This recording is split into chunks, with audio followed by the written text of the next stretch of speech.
ఎవరినో మానసిక రోగులను లేకపోతే వాళ్ళు సెటప్ చేసుకున్న వాళ్ళని వేదిక మీద తీసుకొచ్చి, ఎవరు నువ్వు, ఎక్కడి నుంచి వచ్చావు నువ్వు, పోనీ వాళ్ళు ఏమైనా సంకెళ్ళు దింపేసి అంత శక్తి గలవాళ్ళు అంటే తోస్తే పడిపోతుంటారు. యేసు ప్రభు దగ్గర ఉన్న దెయ్యాలు తోస్తే పడిపోలేదు, సంకెళ్ళేస్తే పురికోస తెంపినట్టు ఏం చేసాయట, తెంప అవతల పడేసాడు సంకెళ్ళు. ఇలా ఉఫ్ అంటే పడిపోతుంటారు. వీళ్ళు ఏమని పలుకుతారు, నువ్వు ఎవరు, నువ్వు నేను మైసమ్మని, నేను కనకదుర్గమ్మని.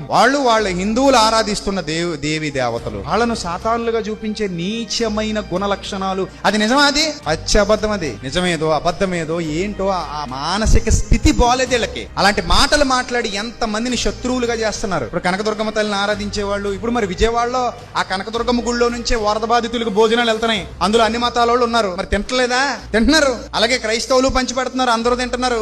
ఇస్లాం వారు పంచి పెడుతున్నారు, అందరూ తింటున్నారు. తినేటప్పుడు కొంచెం ఆలోచించాలి కదా. తిండి కడుపులోకి వెళ్తున్నప్పుడు ఆ తిండి పెట్టే వాళ్ళ పట్ల కూడా కొద్దిగా గౌరవం ఉండి మనుషుల్లా చూడాలి కదా. ఒకరి మతాన్ని మరొకరు ఏం చేయాలి, గౌరవించాలి. అది మంచి పద్ధతి.